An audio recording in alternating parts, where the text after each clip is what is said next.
I'm going to start with a pause. So, I'd like you all to sit down comfortably, put your hands on your lap, and gently close your eyes. We are going to concentrate on the breath. Do not control it, do not change it, just notice it. Breathe in slowly, breathe in the life energy within you. Notice the pause as you exhale. Let all your worries, doubts flow away as you exhale. Breathe in again. Breathe in confidence this time. Notice the pause again as you start exhaling. Exhale out all your doubts. Let's do it one more time. Breathe in the signal which drives you within yourself. Notice the pause one more time and let all the noise in the world flow out of your body. Now gently open your eyes and slowly raise your hand to show your presence. Thank you. Every idea which is shared today, just as our anchor has mentioned, deserves not just our ears, but also deserves our presence. So thank you for showing the presence. What you observe today, right now, through your breathing, is not just silence. What you observed is a sequence, a pulse, a rhythm. And rhythm is where my story begins. Long time ago when I was a child, I had a strange hobby. I used to throw things out of the window. At first, it seemed harmless. Tiny toys, plastic cars, the occasional spoon. But slowly my confidence grew, and with it the size of the objects. My parents would hear voices from downstairs and know two things. Something has fallen and it probably belonged to me. Poor security guards had to repeatedly climb 2 floors to rescue household items back to the apartment. Tired of this ongoing experiment of mine, my parents installed metal grills in all the windows of the apartment.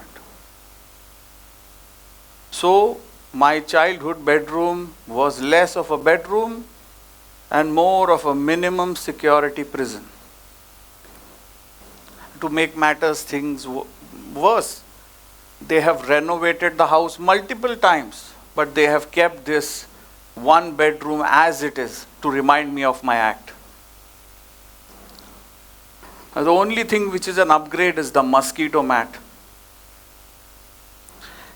And the windows are closed because there's construction outside and air conditioning inside. I don't throw things out anymore. I'm much more civil. Going back, I realized I always had fire in me. I just didn't know how to direct it. And frankly, all of us, somewhere or other, have the same. We have a lot of ambition, we have a lot of energy, we have a lot of drive. But sometimes very less direction, very less rhythm. I grew up in a home where sunrise and sunset mattered. Not symbolically, literally. Every day, my parents at sunrise and sunset used to perform a small fire ritual known as Agnihotra. Now, I didn't sit there because I was spiritually evolved, as you may have guessed already. I sat there because with Indian parents, optional attendance is hardly anything. No offense to anyone from any age. But slowly, those times served as a reminder. The silence, the security, the connectedness with the fire was different. And I didn't quite understand that until much later in my life. Because the older I got, the noisier life became. careers, engineering, exams, deadlines. The most dreadful amongst them was being pushed by my godparents to study in the United States, where I spent the next 10 years, my friends, studying advanced degrees of science and engineering. I'm glad I did not fight back. I owe a debt to my godparents. They remain in me as memory. Today, I stand in front of you to share a collection of those experiences. After my graduation, eventually, I found myself in Oregon helping develop advanced semiconductor technologies. And from the outside, the world was beautiful, life was wonderful. A great education, a great job offer, a great career in front of me, a great salary, and a great place to stay. I had it all. I was living a dream which many young graduates chase for years. But something internally felt off. I becoming very good in developing high performance systems, but my own internal system was overheating. I was headed towards a burnout. And the strange thing about burnout is that it doesn't arrive dramatically. Burnout is much more quieter than that. On the contrary, it starts showing up as productivity. You write emails faster, you sleep a little less, push a little harder, and since the world rewards performance, you keep going until one fine day you realize your life is efficient but not meaningful. And I am not alone in this. The World Health Organization now recognizes burnout as a global occupational phenomenon. Rates of stress, anxiety, emotional exhaustion continue to rise across all professions. We have digital assistants who know our schedule, but nobody understands our silence. And in that phase of my life, I realized those moments of my childhood. Not the throwing of the toys, but the pause at sunrise and the pause at sunset. Not as a ritual, not as a discipline, but as presence, as rhythm. Because every meaningful system in nature runs rhythmically. Breathing, which you just did, heartbeats, ocean tides, day and night, seasons, even our own internal bodies are connected to the cycles of light and dark. In 2017, 3 scientists who studying circadian rhythms won the Nobel Prize for showing how strongly our internal biology responds to cycles of light and dark. That fascinated me as a researcher because I started wondering, what if these ancient practices survived across time zones, not just because people were old-fashioned or disciplined, but because they understood something which modern life keeps interrupting: rhythm.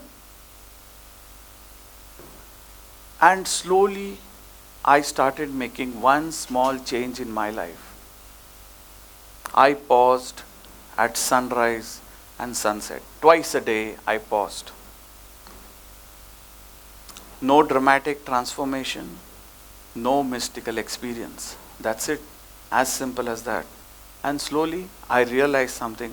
Where there is presence, rhythm returns, mental noise reduces. Where there is presence, rhythm returns, mental noise reduces. But modern life is meant to disrupt your rhythm. Look at our lives.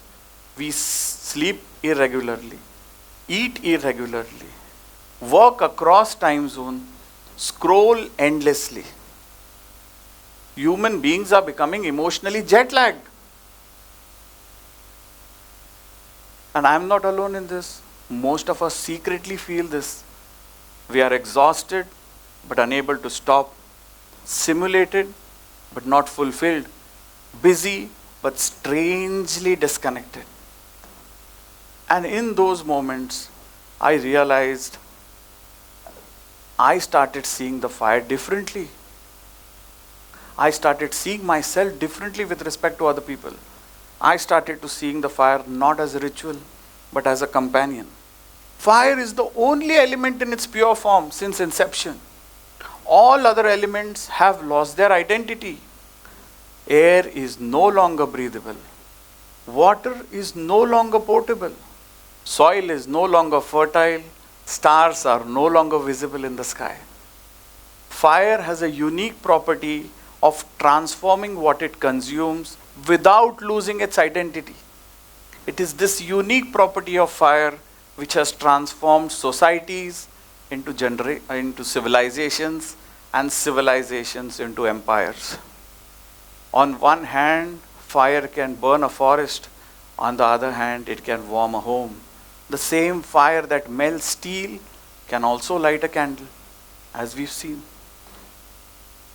And maybe human ambition works the same way. Too little fire, life is empty. Too much fire, life is miserable, noisy, even causes a burnout. So over time, I started describing my journey in one single word. Life started treating me as a furnace. I was thrown into a furnace. But I survived. Pressure shaped me. Something in me awakened. I realized that I cannot continue mechanically forever. I stopped fighting life constantly and trying to find some flow again. And finally, I found a balance. I found an understanding. I began to live in rhythm. I found my fire. Because the goal is never to destroy the fire within us or to extinguish ourselves. The goal is always to hold your fire and live with it. And what helped me to hold my fire was the frequent presence around the fire. Those 2 times a day, the pause. Those 2 interruptions where life stopped being an output. I stopped being a professional identity. I became a human being. So I still feel we all need that pause. Not necessarily the same ritual. That's not the point. The point is rhythm. For us, for some, the pause might be music. For some, it might be prayer. For some, it might be meditation. For some, it might be sitting close to your loved ones. For some, it might be without your cell phone, as you switched it off right now. That's a tough one, though. Any pause that helps you return to yourself frequently is what is needed. Because when that pause goes, the rhythm disappears. And when rhythm disappears, people drift, and maybe societies too. I feel our environmental crisis is not just a technology problem. It is also a relationship problem. We no longer consider ourselves as part of nature's rhythm. We consider ourselves as separate from it. And when separation grows, signal becomes noise. But attention can change behavior. Presence can lead to rhythm. And that is what is needed. As a child, fire caused me to throw things out of the window. As an adult, I realized that I cannot continue forever, and I found my fire again. The goal of life was never to destroy the fire within us. It was always to find your pause. It was always to find your rhythm.